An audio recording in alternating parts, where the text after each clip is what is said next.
Shalom, salam jumpa kembali dalam renungan inspiratif pada hari ini. Harapan dan doa bagi kita sekalian selalu ada dalam pemeliharaan anugerah dan berkat Tuhan senantiasa. Nah, tema renungan inspiratif pada hari ini adalah curiosity. Mungkin Anda pernah mendengar atau sering dengar orang-orang yang berada di sekitar Anda menggunakan kata kepo. Kamu orangnya kepo ya? Kira-kira seperti itu. Atau mungkin saudara pernah dengar, kepo gitu kan? Nah, curiosity artinya adalah rasa ingin tahu atau keinginan tahu seseorang. Atau bahasa trennya adalah kepo yang tadi saya sampaikan.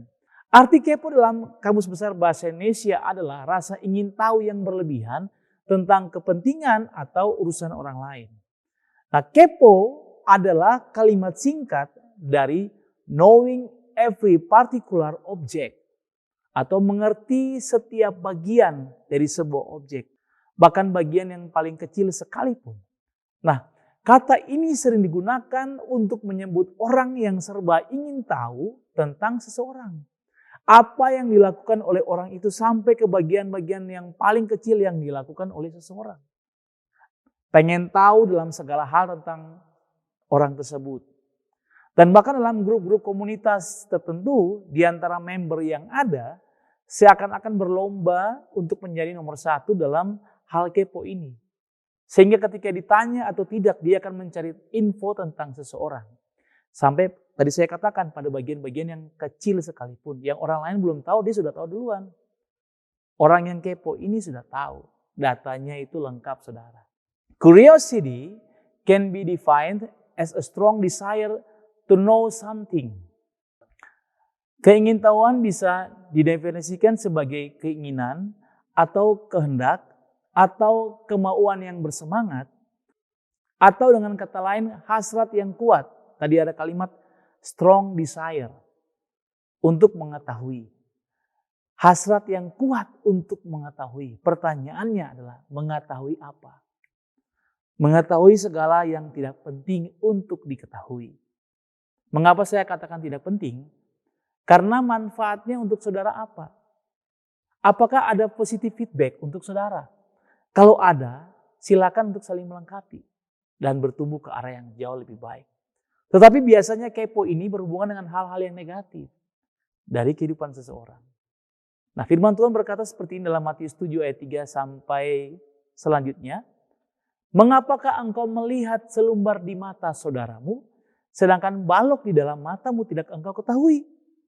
Bagaimanakah engkau dapat berkata kepada saudaramu, biarlah aku mengeluarkan selumbar itu dari matamu, padahal ada balok di dalam matamu.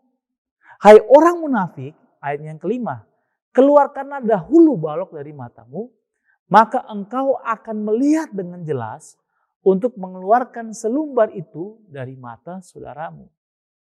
Nah, ada sebuah peristiwa di Alkitab yang menunjukkan tentang hal ini.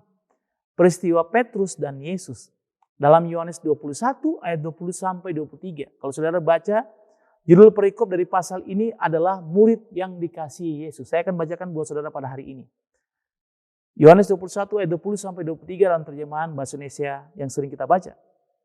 Ketika Petrus berpaling, ia melihat bahwa murid yang dikasihi Yesus sedang mengikuti mereka. Yaitu murid yang pada waktu mereka sedang makan bersama, duduk dekat Yesus dan yang berkata, Tuhan, siapakah dia yang akan menyerahkan engkau? Ketika Petrus melihat murid itu, ia berkata kepada Yesus, Tuhan, apakah yang akan terjadi dengan dia ini? Jawab Yesus, jikalau aku menghendaki supaya ia tinggal hidup sampai aku datang, itu bukan urusanmu. Tetapi engkau, ikutlah aku. Sekali lagi saya akan bacakan. Jawab Yesus, jikalau aku menghendaki supaya ia tinggal hidup sampai aku datang, itu bukan urusanmu. It's not your business, ya kan? Bukan urusanmu. Tapi Yesus berkata kepada Petrus, aku berkata kepada engkau, ikutlah aku. Kemudian ayat yang ke-23, maka tersebarlah kabar di antara saudara-saudara itu bahwa murid itu tidak akan mati. Tetapi Yesus tidak mengatakan kepada Petrus bahwa murid itu tidak akan mati. Melainkan, jikalau aku menghendaki supaya ia tinggal hidup sampai aku datang, itu bukan urusanmu. Oke? Dalam pasal ini, kalimat yang sama disampaikan lebih dari satu kali. Artinya bahwa hal ini menjadi catatan penting, menjadi warning, menjadi awasan bagi setiap kita. Di ayat-ayat sebelumnya, Yesus bertanya sampai 3 kali kepada Petrus. Apakah Petrus mengasihi aku, Yesus? Lebih dari murid-murid yang lain. Dia bertanya sampai 3 kali kepada Petrus.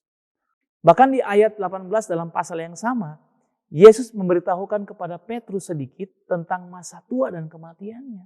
Lalu kemudian Petrus dengan jawaban yang pasti berkata kepada Yesus, Tuhan, Engkau tahu segala sesuatu, Engkau tahu bahwa aku mengasihi Engkau. Lalu Yesus berkata kepada Petrus, gembalakanlah domba-dombaku. Dalam ayat 22b, tetapi engkau ikutlah aku. Tuhan Yesus dengan tegas berkata bahwa fokus kehidupan kita, orang-orang percaya adalah ikut aku. Dalam bahasa aslinya memiliki pengertian the same way with seseorang, somebody. Artinya bahwa mengikuti track yang sama, yang telah dibuat oleh orang yang akan kita ikuti. Mengikuti langkah orang yang mendahului.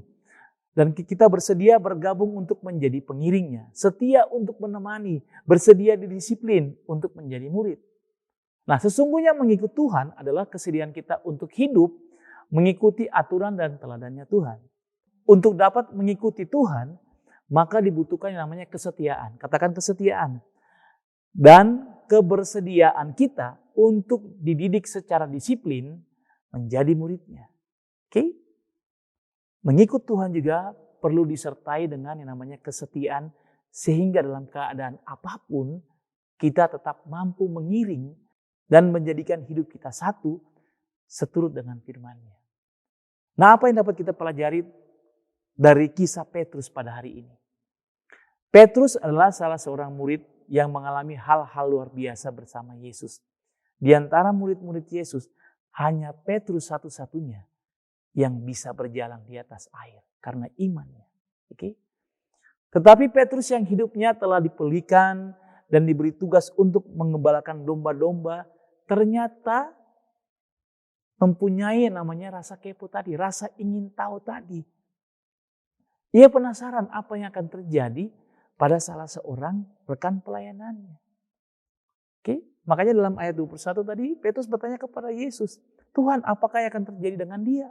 Oke, ini muncul rasa ingin tahu, muncul rasa keponya Petrus, oke, yang dia sudah alami banyak hal bersama-sama dengan Tuhan. Dalam terjemahan yang lain, Yohanes 21 ayat 22, bunyi firman Tuhan seperti ini. Yesus berkata kepadanya, mungkin aku mau supaya ia tetap hidup sampai aku datang. Itu tidak penting bagimu. Engkau ikut aku. Saudara, rasa ingin tahu atau rasa kepo ini sebetulnya sangat positif. Kalau kita menggunakannya secara positif. Oke? Karena pasti akan menolong seseorang untuk mencari lebih banyak pengetahuan. Kita bisa menolong sesama kita yang butuh pertolongan. Apalagi di situasi yang seperti hari-hari ini yang kita lalui. Ada orang yang bisa kita encourage, ada orang yang kita bisa support, ada orang yang kita bisa dukung, ada orang yang kita bisa memotivasi agar dia bisa bertumbuh ke arah Kristus. Nah, tetapi kalau rasa ingin tahu itu berlebihan, maka dampaknya bisa menjadi dampak yang negatif karena mengganggu privasi orang lain. Apalagi kalau sampai kita mencampuri urusan pribadi seseorang. Anda sedang memindahkan keinginan Anda kepada orang tersebut, merubah orang tersebut menjadi seperti keinginan Anda. Oke? Nah, Tuhan Yesus kembali mengingatkan kepada Petrus bahwa itu bukan urusannya. Urusan Petrus adalah ikut Yesus. Itu bukan hal yang penting. Yesus sampaikan, gembalakanlah domba-domba. Sebenarnya Yesus ingin mengembalikan Petrus pada fokusnya. Yaitu mengerjakan bagiannya dengan sebaik-baiknya dan bukan malah sibuk ingin tahu urusan orang lain. Oke? Nah, bagaimana dengan kehidupan kita? Nah, mungkin seringkali kita terpancing. Kita melakukan seperti yang Petrus lakukan. Oke? Seringkali kita tidak fokus kepada Yesus. Kita fokus bahkan kepada hal-hal yang kecil yang sebenarnya itu bukan menjadi sebuah hal yang penting bagi kita. Oke? Sibuk mengurusin orang ini seperti ini, orang ini seperti ini, dia bla bla bla bla bla bla. Kalau kita sebut nama orang ini pasti kita akan punya track record tentang dia dan pasti sesuatu yang gak bagus, yang negatif. Pasti semua akan keluar, bla bla bla bla. Penting gak saudara? Gak penting. Okay? Makanya Yesus sampaikan sekali lagi tadi, itu tidak penting bagimu. Okay? Inilah yang membuat kita gagal fokus pada panggilan Tuhan. Mengerjakan bagian-bagian yang Tuhan telah berikan bagi kita. Dalam tanggung jawab kita masing-masing di keluarga, di pelayanan, di pekerjaan kita. Meskipun kadang-kadang banyak waktu kita tersita dengan hal-hal yang sebenarnya gak penting. Ada sebuah kata bijak yang bilang seperti ini. Batas dari rasa ingin tahu adalah rasa ingin benar. Rasa ingin tahu itu membuat kita merasa benar. Kira-kira seperti itu. Kita sedang membandingkan kehidupan kita dengan orang lain. Dan itu tidak penting seperti yang firman Tuhan sampaikan tadi. Itu tidak penting bagimu. Apa yang penting bagi kita? Kalau saya mau bilang yang penting bagi kita adalah mengenal isi hati Tuhan untuk pribadi kita. Mengerti apa yang Tuhan ingin kerjakan dalam kehidupan kita. Tidak hanya mengenal isi hatinya Tuhan. Tapi kita mencoba untuk merealisasikannya dalam kehidupan kita sehari-hari. Fokuslah kepada Tuhan yang memang seharusnya menjadi sasaran dan arah pandang kehidupan kita. Sehingga hidup kita tidak melenceng ke kanan atau ke kiri. Tidak keluar dari tracknya Tuhan. Pertanyaan sebelum saya mengakhiri renungan pada hari ini. Bagaimana kalau kehidupan kita keluar dari tracknya Tuhan? Firman Tuhan hari ini sedang mengajar dan memotivasi saudara untuk kembali mengikut Tuhan. Ikut Tuhan. Follow Jesus. Artinya adalah setting kembali hati, pikiran, hidup saudara agar selaras dengan settingannya Tuhan. Apa yang Tuhan mau? Yang Tuhan mau kehidupanmu menjadi berkat, berbuah, dan buahmu dinikmati oleh banyak orang. Kiranya apa yang dialami oleh Petrus memotivasi kita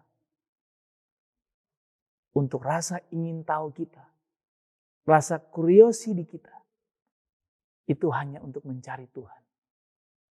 Lebih dari hal-hal yang gak penting. Tuhan Yesus memberkati. Kita berdoa. Yang kami tahu, Engkau Allah yang luar biasa dalam kehidupan kami. Engkau tahu bagian yang paling kecil dalam setiap kehidupan kami. Izinkan ketika setiap kami mendengarkan firman Tuhan, kebenaran pada hari ini, motivasi kami, rasa ingin tahu kami, untuk mencari Tuhan itu semakin menggairahkan. Semakin lebih lagi dalam hari-hari yang ada di depan sana. Karena kami tahu ketika kami menemukan Tuhan, segala sesuatu yang kami inginkan, Tuhan akan tambahkan dalam kehidupan kita. Terima kasih buat renungan pada hari ini. Diberkati setiap orang yang mendengarkan renungan pada hari ini. Dan Tuhan dipermuliakan dalam setiap kehidupan kita. Di dalam nama Tuhan Yesus. Amin. Sampai jumpa dalam edisi-edisi berikutnya. Tentunya dengan tema-tema yang akan menginspiratif saudara. Sehingga kehidupan saudara didapati boleh menjadi inspiratif bagi orang-orang di sekitar saudara. Tuhan Yesus memberkati.